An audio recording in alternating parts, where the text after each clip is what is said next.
എന്ന് പറഞ്ഞാൽ അതൊരിക്കലും മനുഷ്യ വിജയത്തിന്റെ അടിസ്ഥാനമല്ല. നേരെ മറിച്ച് ഏതൊരു മനുഷ്യനും ഒറ്റപ്പെട്ടു പോകുന്ന ഘട്ടം, മരണം മുതൽ അവിടെ നിന്ന് അങ്ങോട്ടുള്ള മനുഷ്യന്റെ ജീവിതം, എനിക്കെൻ്റെ ബന്ധുക്കളില്ലാതാകുന്ന ദിവസം, എൻ്റെ ഭാര്യയല്ലാതാകുന്ന എൻ്റെ ദിവസം, എൻ്റെ മക്കളുമായി ഞാൻ വേർപെട്ടു പോകുന്ന ദിവസം, എൻ്റെ നാട്ടുകാരോട് ഞാൻ യാത്ര ചോദിക്കാതെ യാത്രയാകുന്ന ദിവസം, ആളുകൾ എന്നെ താങ്ങിയെടുത്തുകൊണ്ട് പോകുന്ന ദിവസം, എൻ്റെ ഉടയാടകൾ അടിച്ചു മാറ്റി എന്നെ കുളിപ്പിച്ച് കഫംപുടവയിൽ പൊതിഞ്ഞ് കബറിലേക്ക് ഇറക്കി വെക്കുന്ന ദിവസം, അവിടെ ഞാൻ തനിച്ചാകുന്ന ദിവസത്തിൽ എൻ്റെ രക്ഷ, എൻ്റെ വിജയം ഞാൻ ഉണ്ടാക്കിയ സമ്പത്തിന്റെ അടിസ്ഥാനത്തിലല്ല, ഞാൻ ഈ ലോകത്ത് വാരിക്കൂട്ടിയ ആ പണത്തിന്റെ അടിസ്ഥാനത്തിലല്ല, അവിടെ എനിക്കുള്ള മക്കൾ, ആ മക്കളുടെ എണ്ണത്തിന്റെ അടിസ്ഥാനത്തിലല്ല, എൻ്റെ ഭാര്യയുടെ സൗന്ദര്യത്തിന്റെ അടിസ്ഥാനത്തിലല്ല, എനിക്കുള്ള പറമ്പിന്റെ കണക്കോ അല്ലെങ്കിൽ അതിന്റെ വിസ്തീർണത്തിന്റെയോ അടിസ്ഥാനത്തിലല്ല, നേരെ മറിച്ച് എൻ്റെ മനസ്സിന്റെ അകത്തളങ്ങളിൽ ഞാൻ സൂക്ഷിച്ച ഈമാൻ, വിശ്വാസം, തൗഹീദ്, അതുവഴിയാണ് അവിടെ മുതൽ എൻ്റെ ജീവിതത്തിന്റെ വിജയം നിർണ്ണയിക്കുന്നതെങ്കിൽ അവിടെ മനുഷ്യന് ജീവിക്കണം, അവിടെ മനുഷ്യന് വിജയിക്കണം, അവിടെ മനുഷ്യന് സുഖമുണ്ടാകണം, അവിടെ എൻ്റെ വാപ്പ ജയിക്കണം, അവിടെ എൻ്റെ ഉമ്മ ജയിക്കണം, അവിടെ എൻ്റെ സഹോദരൻ വിജയിക്കണം, അവിടെ എൻ്റെ അയൽവാസി വിജയിക്കണം, അവിടെ എൻ്റെ നാട്ടുകാരൻ വിജയിക്കണം. ഖബറാകുന്ന ആ ലോകം മുതൽ അനന്തമായ ആ ലോകത്ത് മനുഷ്യ ജീവിതത്തിന് വിജയമുണ്ടാകണം. ആ വിജയത്തിന് ആവശ്യമായ അടിസ്ഥാനപരമായ കാര്യങ്ങൾ മറ്റുള്ളവൻ വെറുത്താലും മുഖം കറുപ്പിച്ചാലും അവനെ പറഞ്ഞ് ഉപദേശിച്ച് അവനെ സത്യപാതയിലേക്ക് കൈപിടിച്ചു കൊണ്ടുവരിക എന്നത് ഉയർന്ന ഉന്നതമായൊരു മനസ്സ്, നിസ്വാർത്ഥമായ മനസ്സ്, ആ മനസ്സുകൾക്കല്ലാതെ സാധിക്കുകയില്ല. ആ ഒരു മനസ്സ് നിലകൊള്ളുക, ആ ഒരു മനസ്സിൽ നിലകൊള്ളുക, അതിനാണ് മാന്യ സഹോദരങ്ങളെ ഗുണകാംക്ഷ എന്ന് പറയുന്നത്. അതുകൊണ്ടാണ് വിശുദ്ധ ഖുർആനിൽ അല്ലാഹു സുബ്ഹാനഹു വ തആല ഒരു സംഭവം വിവരിച്ചു. വളരെ പ്രാധാന്യത്തോടെ അല്ലാഹു അത് എടുത്തു പറഞ്ഞു. എന്താണ് അല്ലാഹു പറയുന്നത്? വദ്രിബ് ലഹും മസലൻ അസ്ഹാബൽ ഖറിയ ഇദ് ജാഅഹൽ മുർസലൂൻ ഇദ് അർസൽനാ ഇലൈഹിം ഇസ്നൈൻ ഫകസ്സബൂഹുമാ ഫഅസ്സസ്നാ ബിസാലിസിൻ ഫഖാലൂ ഇന്നാ ഇലൈക്കും മുർസലൂൻ. വദ്രിബ് ലഹും മസലൻ അസ്ഹാബൽ ഖറിയ, ഓ നബിയേ, അവർക്ക് ആ നാട്ടുകാരെ കുറിച്ച് താങ്കളൊന്ന് പറഞ്ഞു കൊടുക്ക്, അവരുടെ ഉദാഹരണം ഒന്ന് വിവരിച്ചു കൊടുക്ക്. ഇദ് ജാഅഹൽ മുർസലൂൻ, ആ നാട്ടിലേക്ക് അല്ലാഹു സുബ്ഹാനഹു വ തആല പ്രവാചകന്മാരെ നിയോഗിച്ചപ്പോൾ, നബിമാരെ അല്ലാഹു നിയോഗിച്ചു. എങ്ങനെ നിയോഗിച്ചത്? ഒരു നാട്ടിലേക്ക് ഒരു പ്രവാചകൻ വന്നാൽ തന്നെയും ആ നാടിന് അനുഗ്രഹമാണ്. പക്ഷേ ആ നാട്ടിലേക്ക് ഒരു പ്രവാചകനെയല്ല അല്ലാഹു അയച്ചത്. നേരെ മറിച്ച് ഇത് അർസൽനാ ഇലൈഹിം ഇസ്നൈൻ, രണ്ട് നബിമാരെ അല്ലാഹു ആ നാട്ടിലേക്ക് നിയോഗിച്ചു. ഫകസ്സബൂഹുമാ, ആ സമയത്ത് ആ നാട്ടിലുള്ള ധിക്കാരികളായ ജനങ്ങൾ ആ രണ്ട് നബിമാരെയും കളവാക്കി. ആ സമയത്ത് ഫഅസ്സസ്നാ ബിസാലിസിൻ, മൂന്നാമതൊരു നബിയെ കൂടി അല്ലാഹു ആ രണ്ട് പ്രവാചകന്മാർക്ക് ശക്തി ലഭിക്കുവാൻ വേണ്ടി ശക്തിയായി കൊണ്ട് അവതരിപ്പിക്കുകയാണ്.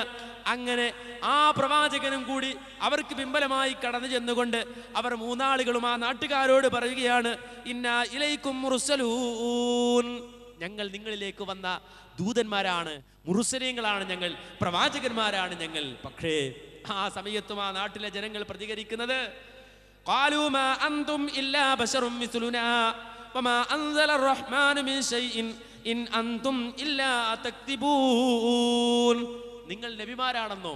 എന്നിട്ട് എന്താ നിങ്ങൾ കാണാനുള്ളത്? പ്രത്യേകിച്ച് ഞങ്ങൾ ഭക്ഷണം കഴിക്കുന്നത് പോലെ നിങ്ങളും ഭക്ഷണം കഴിക്കുന്നുണ്ട്, ഞങ്ങൾ വെള്ളം കുടിക്കുന്നത് പോലെ നിങ്ങളും വെള്ളം കുടിക്കുന്നുണ്ട്, ഞങ്ങൾ കുടുംബജീവിതം നയിക്കുന്നത് പോലെ നിങ്ങളും കുടുംബജീവിതം നയിക്കുന്നുണ്ട്. അതുകൊണ്ട് നിങ്ങൾ ഞങ്ങളെപ്പോലെ കുറച്ച് ആളുകൾ മാത്രമാണ്. വമാ അൻസല റഹ്മാനു മിൻ ശൈഇൻ, നിങ്ങൾ പറയുന്നത് പോലെ യാതൊന്നും അല്ലാഹു അവതരിപ്പിച്ചിട്ടില്ല. ഇൻ അൻതും ഇല്ലാ തക്തിബൂൻ, നിങ്ങൾ വെറുതെ കളവ് പറയുന്ന, വ്യാജം പറയുന്ന കുറച്ച് ആളുകൾ മാത്രമാണെന്നാണ് ആ നാട്ടുകാർ ആ മൂന്ന് നബിമാരോടും പ്രതികരിക്കുന്നത്. ആ സമയത്ത് ആ നബിമാര് വീണ്ടും അവരോട് പറയുന്നു, റബ്ബുനാ യഅലമു ഇന്നാ ഇലൈക്കും ലമുർസലൂൻ വമാ അലൈനാ ഇല്ലൽ ബലാഗുൽ മുബീൻ. ഞങ്ങളുടെ റബ്ബ് അവനറിയാം ഞങ്ങൾ നിങ്ങളിലേക്ക് അയക്കപ്പെട്ട പ്രവാചകന്മാരാണെന്ന്. നിങ്ങളുടെ സർട്ടിഫിക്കറ്റ് ഞങ്ങൾക്ക് ആവശ്യമില്ല, നിങ്ങളുടെ അംഗീകാരം ഞങ്ങൾക്ക് ആവശ്യമില്ല.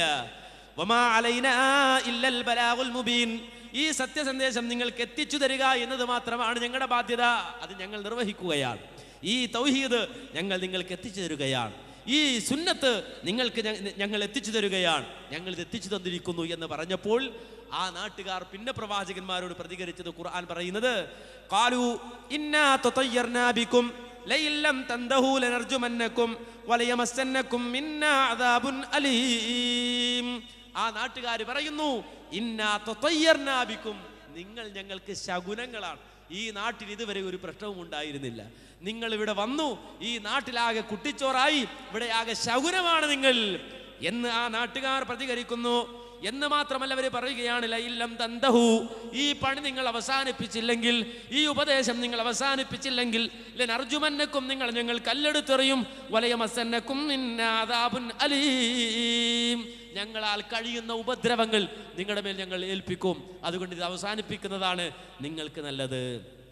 അങ്ങനെ പ്രവാചകന്മാരോട് അവർ പ്രതികരിക്കുമ്പോൾ നബിമാരവരോട് പറഞ്ഞു, ഖാലു ത്വാഇറുക്കും മഅക്കും, എല്ലാ ശകുനങ്ങളും നിങ്ങളോടൊപ്പമാ, ഞങ്ങളുടെ ഒപ്പമല്ല. ഞങ്ങളൊരു ശകുനവും ഉണ്ടാക്കിയിട്ടില്ല.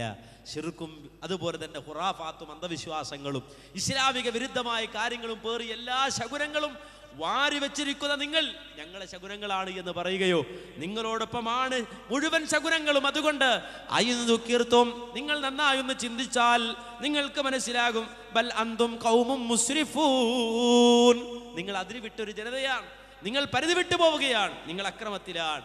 ഇങ്ങനെ ആ പ്രവാചകന്മാർ അവരെ ഉപദേശിച്ചു കൊണ്ടിരിക്കുമ്പോൾ ഖുർആൻ പറയുകയാണ്, വജാഅ മിൻ അഖ്സൽ മദീനതി റജുലുൻ യസ്ആ ഖാല യാ ഖൗമി ഇത്തബിഉൽ മുർസലീൻ.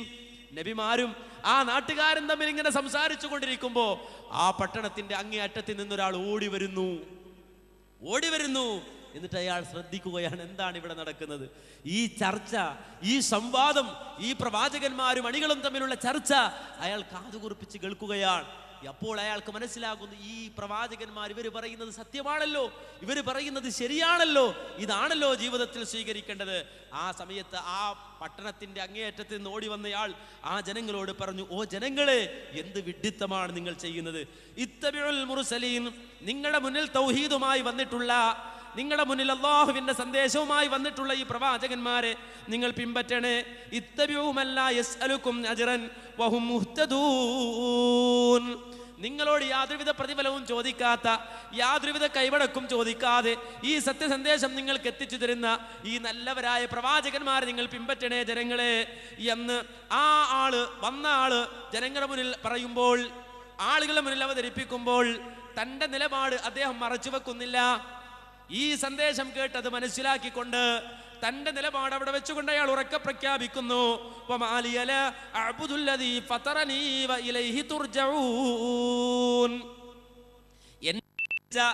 ഏകനായ ആ റബ്ബിനെ മാത്രം ആരാധിക്കാതിരിക്കാൻ എന്ത് ന്യായമാണ് എനിക്കുള്ളത്? കാരണം എനിക്ക് വെള്ളം തരുന്നത് അവനാണ്, എനിക്ക് വായു സംവിധാനിച്ചവൻ അവനാണ്, എന്നെ സൃഷ്ടിച്ചവൻ അവനാണ്, എനിക്ക് ആന്തരികവും ബാഹ്യവുമായ അവയവങ്ങൾ തന്നവൻ അവനാണ്, എനിക്ക് വേണ്ടതെല്ലാം ഒരുക്കിയവൻ അവനാണ്. അങ്ങനെയുള്ള എന്നെ സൃഷ്ടിച്ച എൻ്റെ റബ്ബിനെ മാത്രം ആരാധിക്കാതിരിക്കാൻ എന്ത് ന്യായമാണ് എനിക്കുള്ളത്? വഇലൈഹി തുർജഊൻ, അവനിലേക്കാണല്ലോ എനിക്ക് മടങ്ങാനുള്ളത്, അവനിലേക്കാണല്ലോ എനിക്ക് തിരിച്ചു ചെല്ലാനുള്ളത്. അത്തഖ്ദു മിൻ ദൂനിഹി ആലിഹതൻ യുരിദിനി റഹ്മാനു ബിദുർരിൻ ലാ തുഗ്നി അന്നി ശഫാഅതുഹും ശൈഅൻ വലാ യുൻഖൂൻ. അല്ലാഹുവിന് പുറമെ മറ്റ് ഇലാഹുകളെ ആരാധ്യന്മാരെ ഞാൻ സ്വീകരിക്കുകയോ? എങ്ങനെയുള്ള ആരാധ്യന്മാർ? പരമകാരുണ്യകനായ റബ്ബ് എനിക്കൊരു ദുരിതം ഉണ്ടാകണമെന്ന് ഉദ്ദേശിച്ചാൽ ആ ദുരിതത്തെ നീക്കുവാൻ കഴിയാത്ത, ശുപാർശ ചെയ്തുകൊണ്ട് ആ ഉപദ്രവത്തെ തട്ടി നീക്കാൻ കഴിയാത്ത, അതല്ലെങ്കിൽ ആ ഉപദ്രവത്തിൽ നിന്ന് എന്നെ രക്ഷിക്കാൻ കഴിയാത്ത അല്ലാഹുവിന് പുറമെയുള്ള ആരാധ്യന്മാരെ ഞാൻ സ്വീകരിക്കുകയോ? അങ്ങനെ ഞാൻ ചെയ്താൽ ഇന്നി ഇദല്ലഫീ ളലാലിൻ മുബീൻ, ഈ ലോകത്തെ ഏറ്റവും വലിയ വഴിപിഴച്ചവൻ ഞാനായി പോകും, ഞാൻ വഴിപിഴച്ചവനായി പോകും, ഞാൻ ആ ശിർക്ക് ചെയ്യുകയില്ല. അതുകൊണ്ട് ജനങ്ങളെ, ഇന്നി ആമന്തു ബിറബ്ബിക്കും ഫസ്മഊൻ, ഞാൻ നിങ്ങൾ റബ്ബിൽ വിശ്വസിച്ചു, ആ ഏകനായ റബ്ബിൽ ഞാൻ വിശ്വസിച്ചു, ഞാൻ മുവഹിദായി, ഞാൻ എൻ്റെ റബ്ബിനെ മാത്രമേ ഇനി ആരാധിക്കൂ. അയാൾ പ്രഖ്യാപിക്കുകയാണ്. അതുകൊണ്ട് ഫസ്മഊൻ, നിങ്ങളും ഇത് നന്നായി കേട്ട് പഠിച്ച് മനസ്സിലാക്കി ഉൾക്കൊള്ളു, നിങ്ങളുടെ ജീവിതത്തിൽ നിങ്ങൾ ഇത് സ്വീകരിക്കുക എന്ന് പറഞ്ഞപ്പോൾ ആ നാട്ടിലെ ആളുകൾ മുഴുവൻ അദ്ദേഹത്തിന്റെ ചുറ്റും കൂടി അദ്ദേഹത്തെ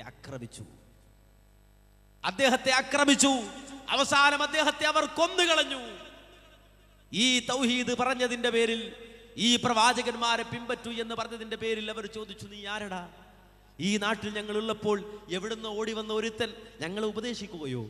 ഞങ്ങളുടെ കാര്യം നോക്കാൻ ഞങ്ങൾക്ക് അറിഞ്ഞുകൂടെ? നീ എന്തിനിവിടെ വന്നു എന്ന് ചോദിച്ച് അദ്ദേഹത്തെ മർദ്ദിച്ചു, അദ്ദേഹത്തെ കൊന്നുകളഞ്ഞു. ഒരു മനുഷ്യൻ അല്ലാഹു